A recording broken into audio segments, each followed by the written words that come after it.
కళ్యాణ్ తన cunning game అయితే start చేసిండు. ఎందుకురా మా కళ్యాణ్ గురించి ఇంతలా కన్నింగ్ అంటున్నావు? అంతలా ఏం చేసిండని ప్రమోలో అంతలా ఏముందని మీరు అందరూ అనుకుండొచ్చు. ప్రమోలో చూస్తే వంట నిన్న ఏదో చపాతీ ఇవ్వలేదనో, ఏదో వంటలో కూర వండమనో ఒక గొడవ అయితే అయ్యింది.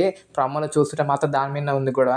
అందులో కళ్యాణ్ తనుజ మీద సీరియస్ అయ్యిండు. కళ్యాణ్ తనుజ మీద దానికి సీరియస్ అయ్యిండు. కూర గురించి అండ్ చపాతీ గురించి. ఇదే కళ్యాణ్ తనుజ తనని చాలా సార్లు టాస్క్‌ల మధ్యలో కోప్పడింది. నీ వల్లనే ఓడిపోయాం కళ్యాణ్. అక్కడ కళ్యాణ్‌కి కూడా తెలుసు కళ్యాణ్ తప్పే లేదని.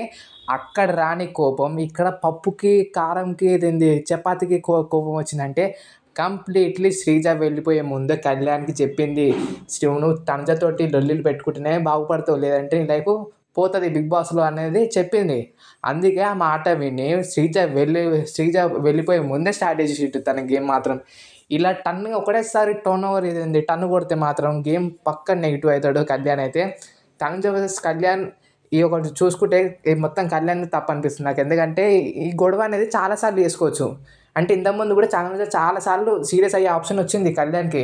కానీ అప్పుడు మాత్రం ప్రేమతో దగ్గరికి వెళ్ళి ఇట్లా ఓదార్చి ఇవన్నీ చెప్పి, ఇప్పుడేదో చపాతీకి, కారంకి లొల్లి పెట్టుకుంటే గలీజ్‌గా కనబడుతది. మీరు ఎంత కళ్యాణ్ ఫ్యాన్ అయినా ఒప్పుకోవాల్సిందే.